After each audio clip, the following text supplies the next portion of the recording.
سابق chairman P C B doctor Naseem Ashraf نے کہا بھارت کا چیمپئنز ٹرافی سے نکلنا ایونٹ کو ختم کر دے گا۔ آئی سی سی کا 70% ریونیو بھارت سے بنتا ہے۔ بھارت اس وجہ سے آئی سی سی کو دباؤ میں لیتا ہے۔ گزشتہ روز دبئی میں جو مذاکرات ہوئے وہ کامیاب نہیں ہوئے۔ پاکستان نے بہت اچھا موقف اختیار ہے۔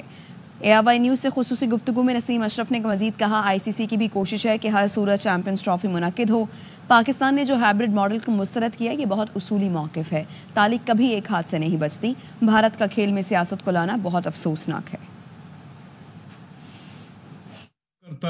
انڈیا کا ٹورنامنٹ سے نکل جانا ٹورنامنٹ کو ختم کر دے گا۔ اگر انڈیا نہ ہو تو وہ ٹورنامنٹ شاید آئی سی سی کرائے ہی نہ، لیکن ان کی بھی کوشش یہ ہے کہ ہر صورت میں یہ ٹورنامنٹ ہو، اور پاکستان نے جو یہ ہائبرڈ ماڈل کو رد کیا ہے یہ میں سمجھتا ہوں کہ بڑا اصولی سٹیپ تھا، دلیر سٹیپ تھا، اور یہ ضروری سٹیپ تھا۔ اب اس کے بعد ہم نے نیگوشیٹ کر کے دیکھنا ہے آیا کہ ہم کس حد تک کیا جو ہمارے بھی انٹرسٹ کو لانگ ٹرم پروٹیکٹ کرے۔ انڈیا فورس کرتا ہے بیکاز 70% جو ریونیو ہے آئی سی سی کا وہ انڈیا سے جنریٹ ہوتا ہے، تو گڈ ول کی بات نہیں ہے۔ پاکستان نے بھی موقف بالکل اپنے اصولوں پہ لیا ہے کہ ہم بھی پھر نہیں آئیں گے اگلے سال، لیکن باقی جو ممالک ہیں آئی سی سی کے وہ سب کے سب پیسے کے آگے وہ سرنگوں ہو جاتے ہیں۔ اس میں کوئی ڈپلومیسی، اس میں کوئی راکٹ سائنس نہیں ہے۔ اس میں پاکستان کرکٹ بورڈ کی جو آپشنز ہیں وہ بہت لمیٹڈ ہیں، لیکن میں سمجھتا ہوں کہ پاکستان کرکٹ بورڈ نے یہ بہت اچھا موقف اختیار کیا ہے، اور خاص طور پہ ہندوستان سے یہ کہا ہے کہ آپ ہمیں لکھ کے دیں کہ آپ کا کیا کنسرن ہے جس کی بنا آپ کو حکومت انڈیا یہ اجازت نہیں دیتی۔ اور اس پہ پھر اب یہ آج بھی جو مذاکرات دبئی میں ہوئے وہ کامیاب نہیں ہوئے، اور پھر کل پرسوں پھر وہ ملیں گے، اس کے بعد ڈیسائیڈ ہوگا۔ کرکٹ ڈپلومیسی تبھی ہو سکتی ہے کہ دونوں ملک کچھ اپنا انٹرسٹ شو کریں۔ پاکستان نے تو انٹرسٹ شو کیا ہے اور وہ نہیں کرنا چاہ رہے، سو یہ آپ کے سامنے ہے۔ اس میں پھر آپ کے پاس کیا آپشن؟ پاکستان میں سیکیورٹی خدشات پر بھارتی ہیلے بہانوں کا پول کھل گیا۔ پی سی سی آئی کا جھوٹ بے نقاب۔ بھارتی دفتر خارجہ کے ترجمان نے کہا پاکستان میں سیکیورٹی خدشات پر کوئی بات نہیں کی۔ راجیو شکلا اب بھی حکومتی اجازت کا چورن بیچ رہے ہیں۔ چیمپئنز ٹرافی کے لیے ہائبرڈ ماڈل قبول نہیں، پاکستان ڈٹ گیا۔ Chairman P C be Mohsin Naqvi کے دو ٹوک موقف سے آئی سی سی اجلاس میں کھلبلی۔ میٹنگ چند منٹ میں ملتوی ہونے کی اندرونی کہانی سامنے آ گئی۔ چیمپئنز ٹرافی پر اجلاس میں پی سی بی ڈٹ گیا، آئی سی سی بے بس، میٹنگ کی اندرونی کہانی سامنے آ گئی۔ چیئرمین پی سی بی سے موقف میں تبدیلی پر سوال ہوا، محسن نقوی نے پھر واضح کر دیا جھکیں گے نہ پیچھے ہٹیں گے، ہائبرڈ ماڈل کسی صورت منظور نہیں۔ یہ بات سن کر بورڈ ارکان میں کھلبلی مچ گئی۔ ذرائع کے مطابق آئی سی سی حکام نے کہا بھارت نے 6 نومبر کو پاکستان جانے سے انکار کیا، ہمارے پاس کوئی حل نہیں، ہوتا تو 23 دن نہ لگاتے۔ آئی سی سی نے پاکستان اور بھارت کو ساتھ مل کر حل تلاش کرنے کا کہہ دیا، کہا ایسا آپشن تلاش کریں گے جو سب کے لیے قابل قبول ہو۔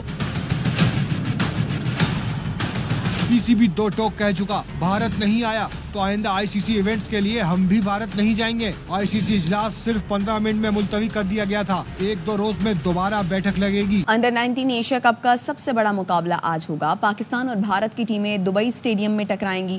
میچ سے پہلے قومی کھلاڑیوں کا فوٹو شوٹ۔ گرین شرٹس نے گزشتہ ایونٹ میں روایتی حریف کو 8 وکٹ سے پچھاڑا تھا۔ میچ پاکستانی وقت کے مطابق صبح 10 بجے شروع ہوگا۔ خبر آپ کو دیں کراچی سے، جہاں پر گلشن اقبال میں نظارت سے سینکڑوں موٹر سائیکلیں چوری ہونے کا انکشاف ہوا ہے۔ افضل خان ہمارے ساتھ موجود ہیں، آگاہ کریں گے، بتائیے افضل۔ جی بالکل، گلشن اقبال نظارات سے سینکڑوں لاوارث موٹر سائیکلیں چوری ہونے کا انکشاف سامنے آیا ہے۔ ذرائع کے مطابق چور یہاں سے موٹر سائیکلیں چوری کرنے کے بعد نظارات کے عقب میں ویران علاقے میں لے جا کر اس کو کھول کر اس کے جو پارٹس ہیں وہ فروخت کرتے ہیں۔ ایک ویڈیو بھی سامنے آئی ہے جس میں بڑی تعداد میں لوگ مختلف مقامات پر دیکھے جا رہے ہیں، اور کئی مقامات پر جو موٹر سائیکل ہیں ان کے پارٹس بھی موجود ہیں۔ پولیس حکام سے بھی ہماری بات ہوئی، ان کا کہنا ہے کہ انہیں بھی اس قسم کی چوریوں کے واقعات کے بارے میں علم ہوا ہے، اور زیادہ تر نشے کے عادی افراد نظارات سے موٹر سائیکلیں چوری کر کے ان کے پارٹس کو یہاں پر کھولتے ہیں اور اس کے بعد فروخت کرتے ہیں۔ پولیس نے کارروائی کرتے ہوئے ایک ملزم کو بھی گرفتار کیا ہے، اور پولیس کا کہنا ہے کہ اس قسم کی چوریاں کرنے والے جو ملزمان ہیں ان کے خلاف ایک گرینڈ آپریشن بھی جلد کیا جائے گا۔ شکریہ افضل۔ اور خبر یہ کہ FC بلوچستان نارتھ کی دیگر اداروں کے ہمراہ کارروائیاں، بلوچستان کے مختلف علاقوں میں انسداد اسمگلنگ کی کامیاب کارروائیاں کی گئی ہیں۔ مستحکم معیشت کی خاطر اسمگلنگ کے خلاف مختلف علاقوں میں کریک ڈاؤن جاری ہے۔ نومبر میں ڈیرہ مراد جمالی، بارکھان، پشین، چمن اور دیگر علاقوں میں اسمگلنگ ناکام بنائی گئی۔ ضبط اشیاء میں 40 میٹرک ٹن چینی، 12 metric ton betel nuts, 728 tyres, 1223 cigarette شامل ہیں۔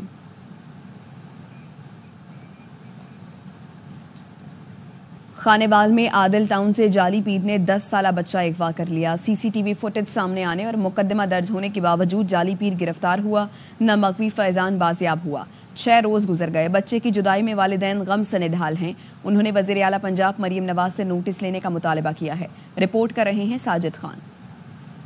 تھانہ سٹی کی حدود عادل ٹاؤن سے 6 روز قبل ساجد علی کا 10 سالہ بیٹا فیضان اغوا ہو گیا تھا۔ پولیس نے محلے میں لگے CCTV کیمروں کی مدد سے 10 سالہ فیضان کو اغوا کرنے والے جعلی پیر کی شناخت کر لی۔ ملزم کے خلاف اغوا کا مقدمہ بھی درج کر لیا گیا، لیکن تاحال پولیس ملزم کو گرفتار کر کے بچے کو بازیاب نہیں کرا سکی۔ بچے کے غم میں نڈھال دادی اور ماں نے اعلیٰ حکام سے بچے کی بازیابی کی اپیل کی ہے۔ دن سے گوا ہے جی میرا بچہ، اور لاپتہ ہے، ہمیں مل نہیں رہا۔ میں تڑپ رہی ہوں، میں کہہ رہی میرا بچہ آ جائے، مجھے میرا بچہ چاہیے بھائی۔ میں یہی کہنا چاہتی، میرا بچہ واپس جلد سے جلد آنا چاہیے۔ وزیر پنجاب سے طالبہ ہے کہ ہمارا بچہ جلد سے جلد واپس آ جائے۔ ہمارا بچہ گھر سے لاپتہ ہے، جلد سے جلد آنا چاہیے میرا بچہ۔ چند روز قبل تھانہ سٹی کبیروالا کی حدود میں بھی 10 سالہ بچہ زیادتی کے بعد قتل کر دیا گیا تھا۔ اس واقعے سے شہری سخت خوف زدہ ہیں۔ تھانہ سٹی کے SHO سعید ملک کا کہنا ہے کہ اغواکار کی گرفتاری کے لیے پولیس چھاپے مار رہی ہے، جلد بچے کو بازیاب کرا لیں گے۔ 10 سالہ فیضان کے اغوا کو جیسے جیسے دن گزرتے جا رہے ہیں، بچے کے والدین اور رشتہ داروں کی پریشانی بڑھ رہی ہے۔ والدین کا کہنا ہے کہ اعلیٰ حکام بچے کے اغوا کا نوٹس لے کر بچہ بازیاب کرائیں۔ کیمرہ مین محمد شفیق کے ہمراہ ساجد خان، ARY نیوز، خانیوال۔ کراچی کے اولڈ سٹی ایریا میں سیوریج کا پانی ابلنے سے علاقے کی کئی گلیاں زیریاب آ گئی ہیں۔ واٹر کارپوریشن مسائل حل کرنے میں تاحال ناکام ہے۔ رنچوڑ لائن کا حال بھی کچھ ایسا ہی ہے۔ مزید بتائیں گے عدنان راجپوت۔ بالکل اولڈ سٹی ایریا میں ابلتے گٹروں سے نکلنے والے گندا پانی کی وجہ سے یہاں کی گلیاں اور سڑکیں جو ہیں زیر آب آ گئی ہیں، جبکہ واٹر بورڈ کا عملہ شہریوں کا مسائل حل کرنے میں ناکام دکھائی دیتا ہے۔ ہم اس وقت رنچور لائن کے علاقے میں موجود ہیں، جہاں پر گزشتہ کئی دنوں سے سیوریج کا گندا پانی جمع ہے، جس کی وجہ سے کاروباری سرگرمیاں متاثر ہو رہی ہیں اور پیدل چلنے والوں کو بھی کافی دشواری کا سامنا۔ سال 1.5 سال سے اسی طرح پانی بھرا ہوا گلی کا نا، رنچور لائن رامسامی اولڈ سٹی ایریا کا نظام سیوریج کا تباہ و برباد ہو گیا، کوئی پرسان حال نہیں ہے۔ ساری گلیاں اسی طرح سیوریج کے پانی سے بھری ہوئی ہے۔ رنچور لائن کی 28 گلیوں کا بہت برا حال ہے۔ بلدیاتی نمائندے اور متعلقہ انتظامیہ کو شکایت کی گئی، اس کے باوجود بھی کوئی عمل درآمد نہیں ہوا۔ جی، کشمیر، خیبر پختونخوا اور بلوچستان میں بارش اور برف باری کے بعد سردی کی شدت میں اضافہ ہو گیا ہے۔ سرگودھا میں بھی رات کے بارش سے موسم سرد ہو گیا۔ محکمہ موسمیات نے آج بھی کوئٹہ، زیارت، پشین، یوب، شرانی، موسیقیل، بارکھان اور خزدار میں چند ایک مقامات پر بارش کی پیش گوئی کی ہے۔ سوات اور کالام میں برف باری اور میدانی علاقوں میں ہلکی بارش کے بعد موسم مزید سرد ہو گیا۔